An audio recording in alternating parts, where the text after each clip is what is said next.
உயிரோடை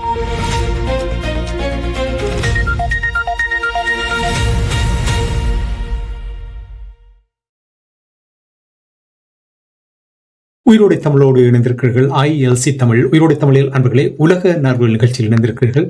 உலக நார்வல் நிகழ்ச்சியில் பொறியியல் ஆய்வாளர் அருஸ் அவர்கள் இணைகின்றார். வணக்கம் அருஸ் அவர்களே. வணக்கம் ராஜானி. அனைத்துலக உயிரோட தமிழ் உறவுகளுக்கு அன்பு கலந்த வணக்கம். இன்னொரு உலக நார்வல் நிகழ்ச்சியில் இணைந்திருக்கிறோம். தொடர்ந்து ஈரான், இஸ்ரேல், அமெரிக்காவுக்கு இடையிலான போர் நிலைமைகளை பார்ப்போம். வருகின்ற செய்திகளை பார்க்கும் பொழுது, பாகிஸ்தான் மூலம் போரை முடிவுக்கு கொண்டு வருவதற்கான அமெரிக்காவுடைய சமீபத்தில் முன்மொழியப்பட்ட அந்த தனது பதிலை அமெரிக்காவுக்கு சமர்ப்பித்துள்ளதாக ஈரான் தெரிவித்திருக்கிறது. உங்களுக்கு நாங்கள் கடந்த சில நாட்களாக இந்த முன்மொழியப்பட்ட விடயங்கள் தொடர்பாக பேசிக் கொண்டு வந்திருக்கிறோம். இதனுடைய நிலைமையை நீங்கள் எவ்வாறு அவதானிக்கிறீர்கள்? நாங்கள் நேற்றும் பேசியிருந்தோம். இந்த அமெரிக்காவின் கோரிக்கைகள், அமெரிக்கா எதை கூறியது, ஈரான் எதை கூறியது என்று நேற்று பார்த்திருந்தோம். இன்று ராய்ட்டர்ஸ் செய்தி நிறுவனம் போட்டிருக்கின்றது, ஈரானின் அணுசக்தி பணிகளுக்கான வரம்புகள், அதாவது எல்லைகள் குறித்து அமெரிக்கா சில நெகிழ்வுத்தன்மையை காட்டியுள்ளது என்று ஒரு மூத்த ஈரானிய வட்டாரம் ராய்ட்டர்ஸுக்கு தெரிவித்துள்ளதாக ராய்ட்டர்ஸ் போட்டிருக்கிறது. அதுல என்னென்று சொன்னால், ஈரானின் நிதியில 25% மட்டுமே கட்டம் கட்டமாக விடுவிக்க வாஷிங்டன் ஒப்புக்கொண்டுள்ளது என்று சொல்லியும், முடக்கப்பட்ட அனைத்து சொத்துக்களுக்கும் முழுமையான அக்சஸை கொடுப்பதற்கும் தடைகளை முழுமையாக நீக்குவதையும் தெஹ்ரான் கோருகிறது என்று சொல்லியும், அந்த ஈரானின் திருத்தப்பட்ட முன்மொழிவு போரை நிரந்தரமாக முடிவுக்கு கொண்டு வரவும், தடைகளை முழுமையாக நீக்கவும், ஹார்முஸ் நீரிணையை மீண்டும் திறக்கவும் ஒப்புக்கொண்டிருப்பதாகவும், அணுசக்தி பேச்சுவார்த்தைகளை பிற்கட்டத்துக்கு தள்ளி வைக்கப்படும் என்றும் இரண்டு தரப்பும் ஒரு நெகிழ்வுத்தன்மையை காட்டியதாக ராய்ட்டர் செய்தி நிறுவனம் போட்டிருக்கின்றது. அதே சமயம் ஈரான் வெளிவிவகார அமைச்சர் அப்பாஸ் அரக்சி கூறியிருக்கின்றார், ஈரான் அமெரிக்காவை நம்பவில்லை என்றும், நோக்கங்களின் தீவிரம் நிரூபிக்கப்பட்டால் மட்டுமே பேச்சுவார்த்தைக்கு தயாராக இருப்பதாகவும் கூறியிருக்கின்றார். ஈரானின் செறிவூட்டப்பட்ட யுரேனியத்தை சேமிப்பது குறித்த திட்டத்தை ரஷ்யாவுடன் விவாதிக்கவும், ஆனால் அமெரிக்காவுடனான விவாதத்தை ஒத்திவைக்கவும் ஈரான் விரும்புவதாகவும் அவர் கூறியிருக்கின்றார். அதே சமயம் நீங்கள் பார்த்தீர்கள் என்று சொன்னால், ரஷ்யாவின் வெளிவிவகார அமைச்சர் செர்ஜி லாரோவ் ஒன்றை கூறியிருக்கின்றார், ஈரான் இந்த ஐக்கிய நாடுகள் சபையின் NPT திட்டத்தில், அதாவது இந்த அணு ஆயுத தடுப்பு உடன்பாட்டில ஈரானும் ஒரு பங்குதாரர் அதில் இருக்கிறது.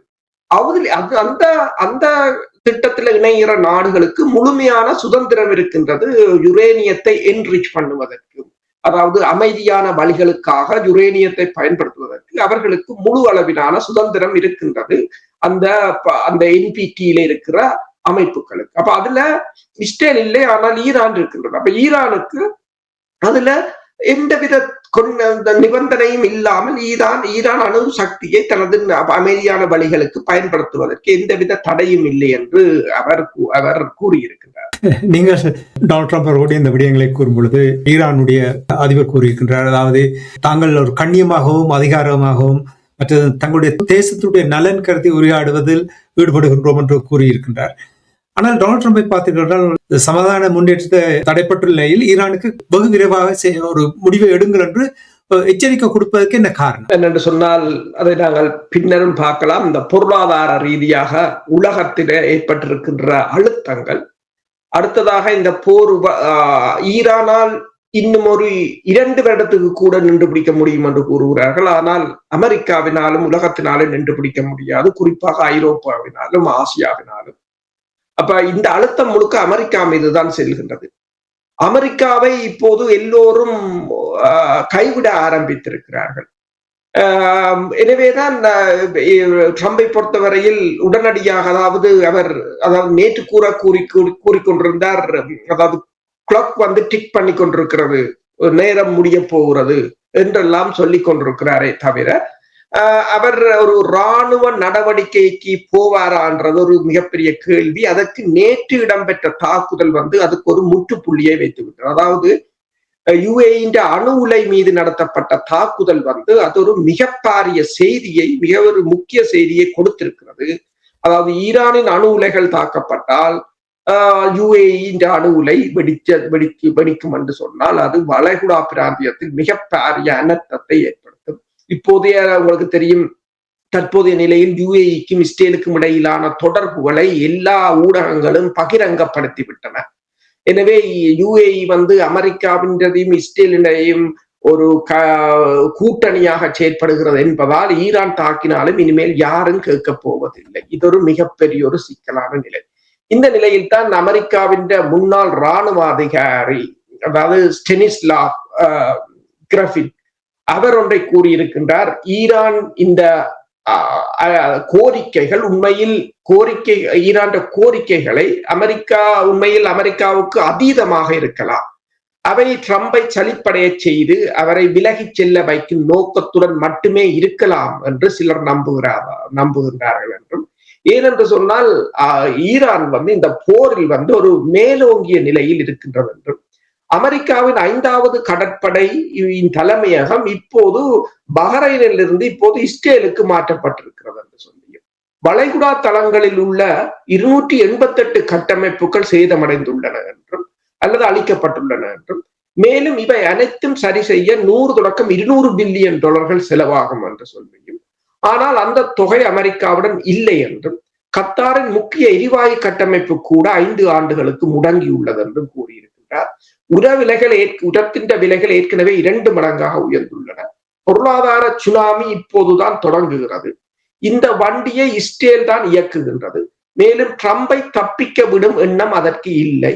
நீங்கள் அவர்களின் படத்தை எடுத்துக்கொண்டால் உன் ஆன்மா அவர்களுக்கு சொந்தமாகிவிடும் என்று அவர் கூறியிருக்கின்றார். இதுல என்ன வருது, இவ்வளவு நெருக்கடிகளுக்கு மத்தியில் ட்ரம்ப் இருக்கின்றார். அதுதான் அவர் இந்த உடனடியாக ஈரான் சரணடைகிற போல ஒரு தோற்றப்பாட்டை ஏற்படுத்துவதற்கு அவர் படாதவாறு வருகிறார். கடந்த 2 நாட்கள் நீங்கள் அவதானிக்கிறீர்களா, டொனால்ட் ட்ரம்பினுடைய தொனியில் ஒரு மாற்றம் வந்திருக்கிறதை அவதானிக்கிறார். குறிப்பாக இப்ப நீங்கள் கூறியது போல் UAE-யில் தாக்குதல் நடத்தியதும் அதற்கு முன்னரே அவருடைய தொனியில் ஒரு சின்ன மாற்றம் வந்திருந்தது. அதாவது குறிப்பாக ஒரே ஒரு விடயத்தை தான் திருப்பி கூறிக்கொண்டது, they can't have அணு ஆயுதம் என்றதை திருப்பி அவர்கள் அணு ஆயுதத்தை அவர்கள் வைத்திருக்க முடியாது என்பதை மட்டுமே உரத்தி சொன்னாரே தவிர ஏனையவை எல்லாமே ஒரு அடக்கமாக சொன்னது போல் இருக்கின்ற. அப்படி நீங்கள் பார்த்தீர்களா? உண்மைதான். என்னென்று சொன்னால் இப்போது அவர் தனது கோரிக்கைகளை படிப்படியாக சுருக்கி கொண்டு வந்து விட்டது போலதான் தெரிகிறது. என்னென்று சொன்னால் உங்களுக்கு தெரியும், இப்ப ஈரான் போர், ஈரான் அமெரிக்க போர் முன்னணியில் இருக்கின்ற அதே சமயம் மிகப்பெரிய ஒரு போர் பின்னால நடந்து கொண்டிருக்கிறது, ரஷ்யா உக்ரைன் போர். நேற்று கூட 600 ஆளில்லாத தாக்குதல் விமானங்களை ஏவியிருந்தது உக்ரைன். இன்று ரஷ்யா மிகப்பெரிய தாக்குதலை மேற்கொண்டிருந்தது. இப்போது சில ஊடகங்கள் சொல்கின்றன, ரஷ்யா ஐரோப்பா மீது அணுக்குண்டு தாக்குதலை செய்வதற்கு தயங்காது என்று கூறியிருக்கிறார்கள். அவ்வாறான ஒரு நிலைமையாக இருக்கின்றது. அப்ப களமுனைகள் விரிவடைந்து கொண்டு போகின்றது. இந்த களத்துக்கு அமெரிக்காவின் படைத்தரப்பு சிக்கியுள்ளது. கிட்டத்தட்ட முழுமையான படைத்தரப்பின் முழு வளங்களும் இதுக்குள் முடங்கி போயிருக்கின்றன. மீண்டும் ஒரு தாக்குதலை செய்தால் கூட அது வெற்றி அளிக்குமா என்ற நம்பிக்கை அமெரிக்காவிடம் இருந்து போய்விட்டது. உலக நாடுகளுக்கும் அந்த நம்பிக்கை இல்லை. எனவேதான் இதிலிருந்து வெளியேறுவதற்காக இப்போது அவர் தன் கோரிக்கையை அது இலகுவாக எட்டிவிட முடியும். அப்ப என்னென்றால் முன்னரே இப்ப ஒபாமா கூறினது போல 97% அணு சக்தி யுரேனியத்தை அவர்கள் ரஷ்யாவுக்கு கொண்டு போய் கொண்டுதான் இருந்தார்கள். அதை கொடுப்பதில் பெரிய பிரச்சனை இல்லை. சில சமயங்களில் அதை முடிப்பதற்காக அவர் அதை திருப்ப அதை கூறுகிறார் போல் தெரிகிறது. சரி, ஏதோ முடிவுக்கு கொண்டு வந்துவிட்டால் நிம்மதியாக இருக்கும். இதே நேரத்தில் இப்போ உங்களுக்கு தெரியும், மத்திய கிழக்கு நாடுகள் இருக்கின்ற நாடுகளுக்கு இடையில் நிறைய குளறுபடிகள் இருக்கின்றது. இந்த நேரத்தில் பாகிஸ்தான் தன்னுடைய துருப்புக்களை அங்கே அனுப்பியிருக்கின்றது, படைக்கலன்களை அனுப்பியிருக்கின்றது. என்ன காரணத்துக்காக? இந்த ஈரான் போரின் போதும் அதற்கு பின்னரும் இப்போது பாகிஸ்தான் சவுதி அரேபியாவுக்கு 8000 துருப்புக்களை அனுப்பியிருப்பதாக கூறப்படுகின்றது. அது மட்டுமல்லாது JF-17 ரக போர் விமானங்கள், மற்றது ஆள் இல்லாத தாக்குதல் விமானங்கள், மற்றது சீனாவின் HQ-9 வான் பாதுகாப்பு அமைப்புகள் என்பன அமைதியாக யாருக்கும் தெரியாத நிலையில் அங்கு கொண்டு செல்லப்பட்டிருப்பதாக கூறப்படுகிறது. 2025 செப்டம்பரில் ரியாத் மற்றும் இஸ்லாமாபாத்துக்கு இடையில் கையெழுத்திடப்பட்ட மூலோபாய பாதுகாப்பு உடன்பாட்டின் அடிப்படையில் இந்த நடவடிக்கை மேற்கொள்ளப்பட்டதாக தெரிவிக்கப்படுகிறது. இது என்னென்று சொன்னால் இப்போது உங்களுக்கு தெரியும், பஹ்ரைனில் இருக்கின்ற அமெரிக்காவின் 5வது கடற்படை தலைமையகம் இஸ்ரேலுக்கு மாற்ற வேண்டிய நிலை வந்துவிட்டது. இந்த நாடுகளுக்கு இப்போது அமெரிக்கா மீது இருந்த நம்பிக்கைகள் முற்றாக தகர்ந்து விட்டன. UAE வந்து இந்தியாவுடனான உறவுகளை வலுப்படுத்திக் கொண்டிருக்கின்றது. இந்தியா பிரதமர் வந்து போயிருந்தார் UAEக்கு. அவர் வந்து போன பிற்பாடுதான் UAE அணு உலை மீது ஆளில்லாத தாக்குதல், விமான தாக்குதல் இடம்பெற்றிருந்தது. இப்போ வளைகுடா நாடுகளுக்குள்ளேயே மிகப்பெரிய ஒரு உட்பூசலாக மாறி இருக்கின்றது. ஆனால் அதற்குள் அமெரிக்கா இல்லை என்பதும் ஒரு முக்கியமான விடயம். இப்ப இந்த நிலையத்தான் சவுதி அரேபியா பாகிஸ்தானை உள்ளுக்கு கொண்டு வந்தால் ஈரான் சவுதி அரேபியாவை அதிக தாக்காது என்ற ஒரு நம்பிக்கையின் அடிப்படையில் இப்போது பாகிஸ்தானை சவுதி அரேபியா தனது பக்கத்துக்குள் கொண்டு வந்திருக்கு. நன்றை கூட்டிக் கொண்டு வந்தால் சில வேளையில் அடி விழாதுன்றதுதான் அதனுடைய நோக்கம் போல் இருக்கிறது. சரி, இதே நேரத்தில் இப்ப ஹோமூஸுடைய நிலவரம் என்னவாக இருக்கிறது? ஹோமூஸ் நிலவரத்தை பொறுத்தவரையில் ஹோமூஸில் வந்து கடந்த 24 மணி நேரத்தில் அதற்குள்ளால் எந்த கப்பல்களும் செல்லவில்லை என்று கூறப்படுகிறது. ஈரான் கடற்படையின் முற்று முழுதான கட்டுப்பாட்டின் கீழ் தான் அது இருக்கிறது என்று கூறப்படுகிறது. பாரசீக வளைகுடாவின் தென்பகுதியில் உள்ள அனைத்து அமெரிக்க இராணுவ தளங்களும் செயலிழக்க செய்யப்படும் என்றும், அது ஒரு தாக்குதல் என்று ஆரம்பித்தால் தாங்கள் ஒரு புதிய உலக ஒழுங்கை உருவாக்குவோம் என்றும் ஈரான் மத்திய தலைமையகத்தின் பிரதிநிதி இப்ராஹிம் வந்து தெரிவித்திருக்கின்றார். அதே சமயம் நீங்கள் பார்த்தீர்கள் என்று சொன்னால் இந்த ஹோமூஸ் நீரிணையினூடாக அதாவது இந்தியாவுக்கு சென்ற கப்பல் ஒன்று, எண்ணெய் கப்பல் ஒன்று, இப்போது அதை LNG கப்பல் ஒன்று, அதை இறக்கிவிட்டு இப்போது மீண்டும் வந்து அந்த ஹாமூஸ் நீரிணைக்குள், அதாவது ஈரானிய அரச ஊடகங்களின் தகவல்களின் அடிப்படையில் தடை செய்யப்பட்ட ஈரானிய எண்ணெய் கப்பல் ஒன்று அமெரிக்க முற்றுகையில் அகப்படாமல் கடந்து சென்று காக் தீவில் நங்கூரமிட்டுள்ளது என்றும், LNGயை ஏற்றி செல்லும் இந்த கப்பல் வந்து 2 வாரங்களுக்கு முன்னர் இந்திய கடற்கரைக்கு அப்பால் காணப்பட்டது என்று சொல்லி அது இந்த முற்றுகையை தாண்டி சென்றிருக்கிறது கூறியிருக்கிறார்கள். அதே சமயம் மத்திய கட்டளை மையம் சென்ட்கோம் தெரிவித்திருக்கிறது தாங்கள் இதுவரையில் 78 கப்பல்களை திருப்பி அனுப்பியதாக கூறியிருக்கிறது. அதனிடையே இப்போது ஈரான் வந்து இந்த ஹாமூஸ் நீரிணை நிர்வாக மைய கட்டமைப்பை திறந்திருக்கின்றது.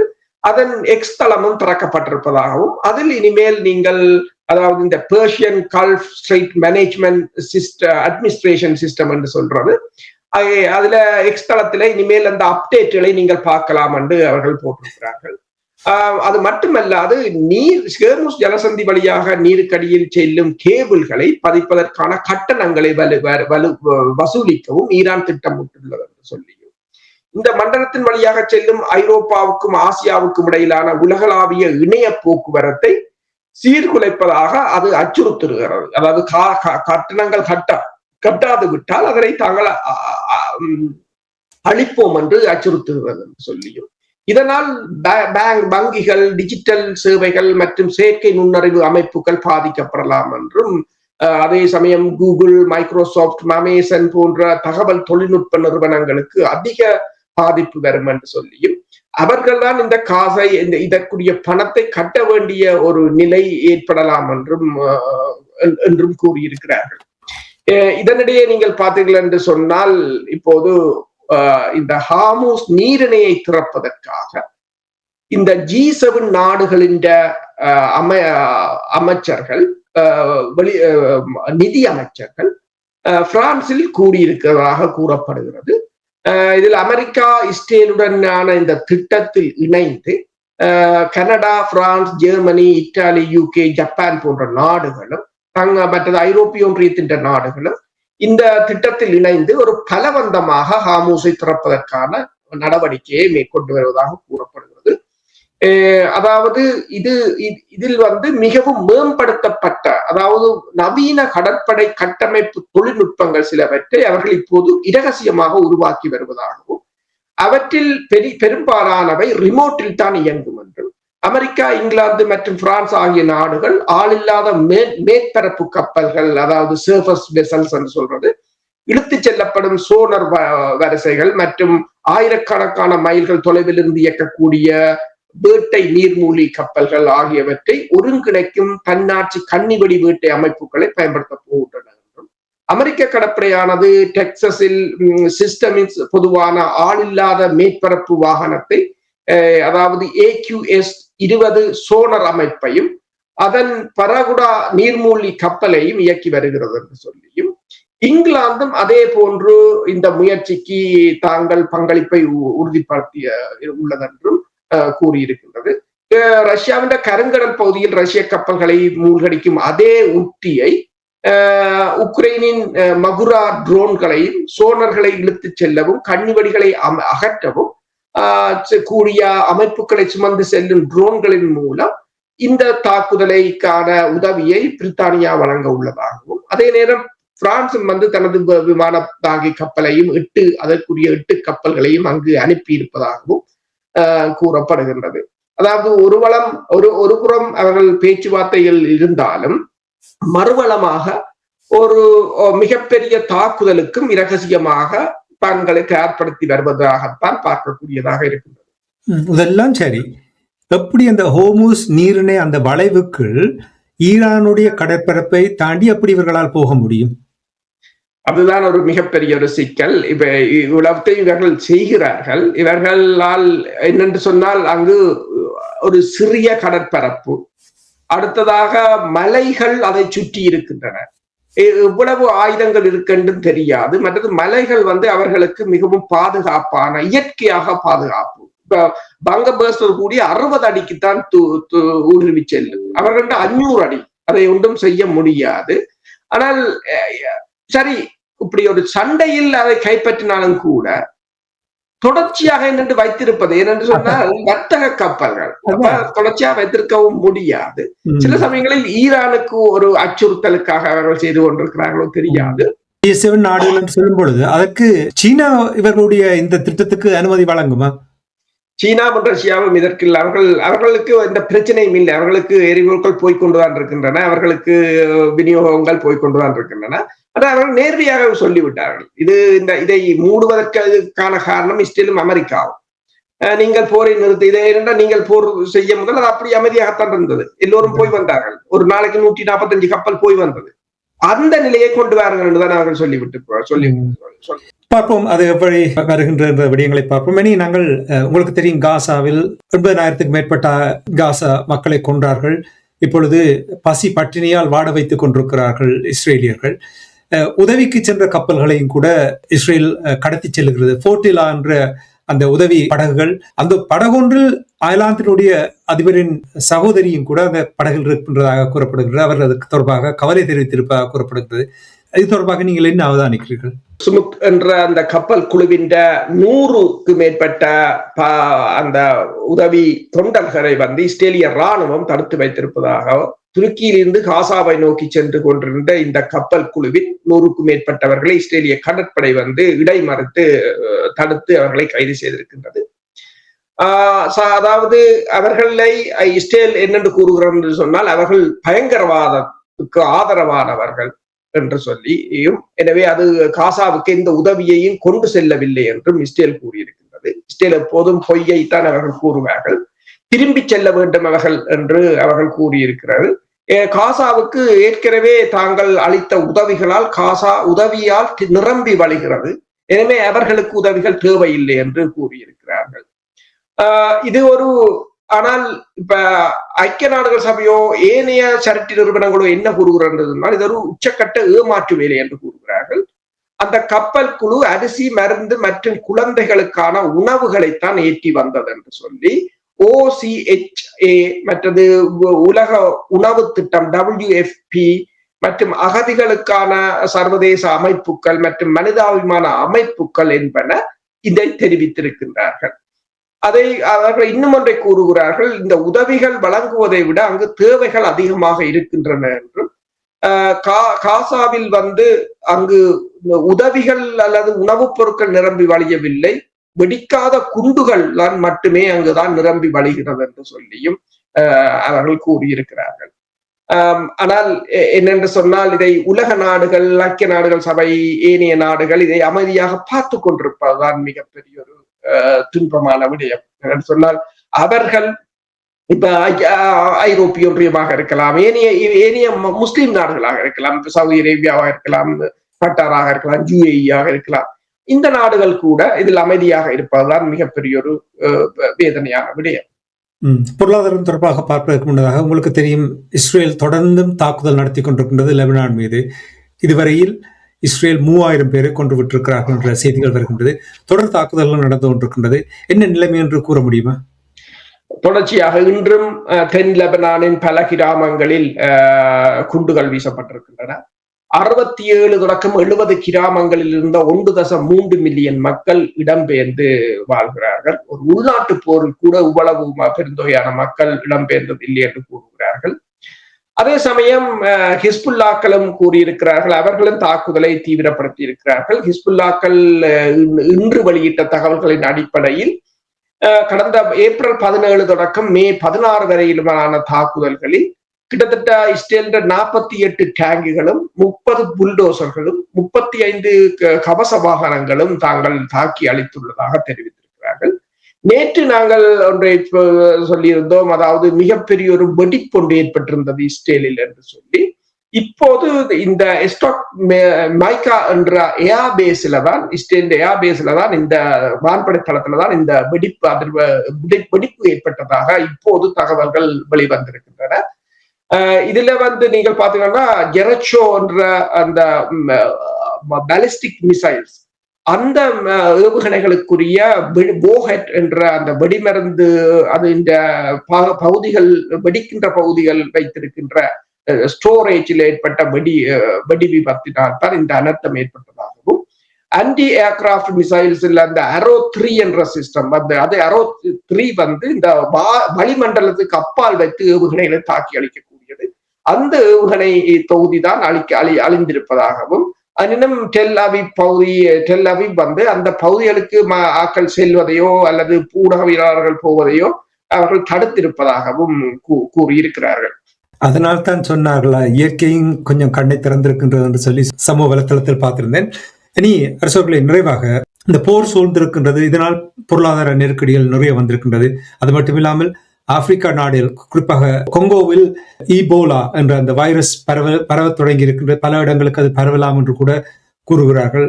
கட்டுப்படுத்துவார்களோ என்னவோ எனக்கு தெரியவில்லை. இந்த நிலையில் கெனியாவிலும் கூட எண்ணெய் இல்லாமல் விலை உயர்த்தியதனால் அங்கே வீதிகளை மறைத்து டயர்களை எரிக்கின்ற காட்சிகள் கூட பார்க்கக்கூடிய இருந்தது. பொருளாதார நிலைமைக்கு என்ன நடக்க போகிறது? என்ன நிலைமை? பொருளாதாரம் மிகப்பெரிய ஒரு சீரழிவை சந்தித்திருக்கின்றது. நீங்கள் கூறியது போலதான் சோமாலியாவிலும் கூட 3.4 மில்லியன் மக்கள் கடுமையான பஞ்சத்தில் இருப்பதாகவும், பணம் கூட அங்கு பணத்துக்கு வேல்யூ இல்லை என்ற ஒரு நிலை ஏற்பட்டிருப்பதாகவும் கூறப்படுகின்றது. அதே நேரம் ஜப்பான் பங்குச்சந்தையின் மதிப்பு $95 பில்லியன் இன்று சரிந்திருப்பதாக கூறப்படுகிறது. ஏனென்று சொன்னால் ஜப்பான் பத்திரங்களின், அதாவது ஜப்பான் அந்த பொண்ட் என்று சொல்றது, பத்திரங்களின் வருவாய் அதன் வரலாற்று உச்சத்தை எட்டி இருப்பதால் இந்த சரிவு ஏற்பட்டிருப்பதாக கூறப்படுகிறது. அதே நேரம் ஹோர்முஸ் நீரிணை தொடர்ந்து மூடப்பட்டிருப்பதால் இந்தியா தனது பெட்ரோல் மற்றும் டீசல் விலையை 3 வீதத்துக்கு அதிகமாக உயர்த்தி இருக்கின்றது. அமெரிக்காவிலும் கடந்த 2 மாதங்களில் $250 பில்லியன் அதாவது அவர்கள் இந்த மொத்த கடனில் இப்போது $250 பில்லியன் மேலதிகமாக சேர்ந்திருக்கின்றது என்று, கடன் அதிகரித்துள்ளது என்று சொல்லியும், இது அங்கு 39.25 ட்ரில்லியன்களாக அதன் கடன் அதிகரித்திருக்கின்றது என்று சொல்லியும், இது வட்டி வீதத்தையும் அதற்கான சேவை விகிதத்தையும் அதிகரிக்கும் என்று சொல்லியும், ஒரு வருடத்துக்கான வட்டி விகிதம் கிட்டத்தட்ட $1 ட்ரில்லியன் எட்டும் என்றும் கூறப்படுகிறது. இந்த கச்சா எண்ணெயின் விலை இன்று $111 உயர்ந்திருக்கின்றது.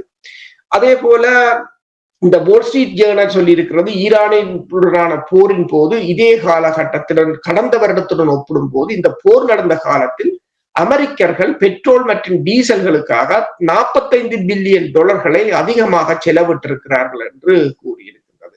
அது மட்டுமல்லாது இப்ப பைனான்சியல் டைம், இங்கிருந்து வருகின்ற பிரித்தானியாவிலிருந்து வருகின்ற பைனான்சியல் டைம் போட்டிருக்கிறது, இந்த ஈரான் போர் எண்ணெய் விலையை மட்டும் பாதிக்கவில்லை, அது இப்போது உங்கள் வீட்டு கடன், அதாவது மோர்ட்கேஜிலும் அதிக தாக்கத்தை ஏற்படுத்தி இருப்பதாகவும், அமெரிக்கா, இங்கிலாந்து, ஐரோப்பா முழுவதிலும் உள்ள வங்கிகள் தங்கள் வட்டி வீதத்தை உயர்த்தாமல் வைத்திருந்தாலும் மற்ற இந்த மோட்கேஜை வழங்குகின்ற வங்கிகள் மெல்ல மெல்ல தங்கள் இந்த கடன் வட்டி விகிதத்தை அதிகரித்திருக்கிறது என்று சொல்லியும், அமெரிக்காவில் 30 ஆண்டு கால வட்டி வீதம் 6.36 வீதமாக உயர்ந்துள்ளது என்று சொல்லியும் போட்டிருக்கிறார்கள் இந்த பைனான்சியல் டைம். அதாவது எல்லா நாடுகளும் தொடர்ச்சியாக ஒவ்வொரு நாள் போக போக சேதம் மேலும் மேலும் அதிகரித்துக் கொண்டுதான். அதை தொடர்ந்து இந்த ஹோர்முஸ் நீரிணை முடக்கப்பட்டிருக்கின்றது. அது இன்னும் ஒரு நீண்ட பாதிப்பை ஏற்படுத்தும் என்றுதான் சிந்திக்க தோன்றுகின்றது. நன்றி அரசுகளே. ஈரான் இஸ்ரேல் அமெரிக்காவுக்கு இடையிலான போர் நிலைமைகள், பேச்சுவார்த்தை எவ்வாறு இருக்கின்ற இந்த விடயங்களை அவதானித்து உயிரோடை தமிழ் உறவுகளுக்கு எடுத்தமைக்காக உயிரோடை தமிழ் அன்பர்கள் சார்பாக நன்றி. மீண்டும் நாளை சந்திப்போம். நன்றி, வணக்கம் அரசுகளே. நன்றி, வணக்கம்.